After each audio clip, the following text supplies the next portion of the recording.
avec une belle campagne, c'est le retour à Villers-les-Pommes. Villers-les-Pommes, c'est ce petit village, quelque part en Wallonie, dans lequel la classe politique locale s'entre-déchire autour du poste de Mailleur. Dans le premier tome, qui s'appelait Un bon conseil d'amis, nous avions là le déroulement d'un conseil communal, dans lequel on pouvait voir apparaître les deux figures fortes, El Toro et le Tsar. Le Tsar étant évidemment le socialiste de service, El Toro étant un bourgmestre sans doute du centre.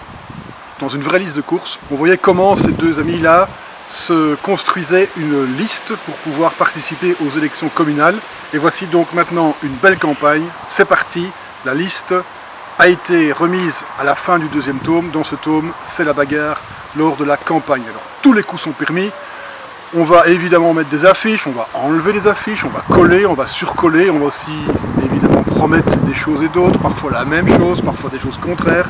Depuis le début de la campagne jusqu'à la fin de la campagne. Une belle campagne se termine avec le moment du scrutin lui-même.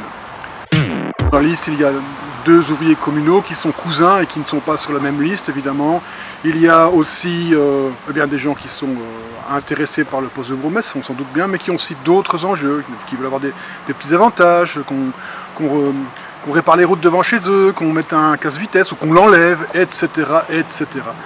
On voit aussi comment les postes d'animateurs de la plaine de jeu sont distribués, plus ou moins selon les règles, sans compter bien sûr qu'il y a un candidat qui est presque centenaire, et ce candidat, il va avoir des problèmes de santé assez sérieux, mais je ne vous en dis pas plus. Tout est dans une belle campagne.